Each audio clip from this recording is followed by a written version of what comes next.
Can you tell us a bit about the myths surrounding child sexual abuse and exploitation?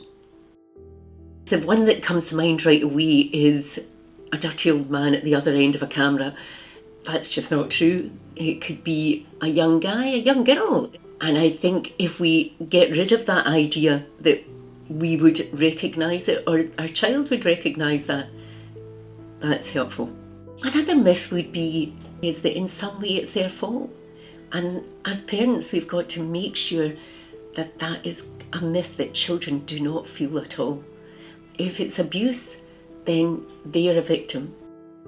Is there any helpful information on how to spot the signs that children might have been victims of child sexual abuse and exploitation? You know your child.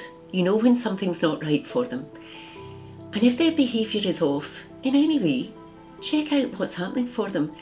They might appear angry or sad, upset, fly off the handle for no particular reason. These are all signs something's not right for your child.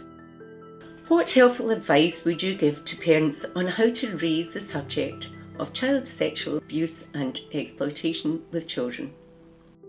To do it, in a very relaxed way, so it naturally opens up.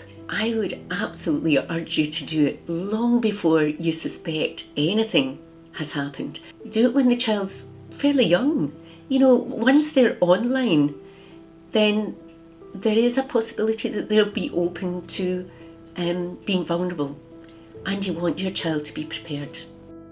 What tips and advice do you have for parents on how to support their children if they suspect that their child has been a victim of child sexual abuse or exploitation? It's really important, if you possibly can, even though your feelings are really intense at that point, to be calm and to be loving towards them.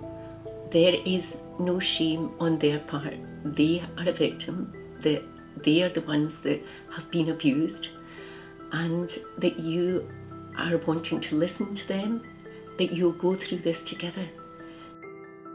What tips and advice do you have for parents on how to support themselves if they suspect that their child has been a victim of child sexual abuse or exploitation? I can only imagine how overwhelming that will be. But to be able to support them, you need to support yourself. You need others around you to support you. You need to be able to talk it through. Sometimes you'll need to be able to get clarity and perspective on what's happening. Reach out, get support.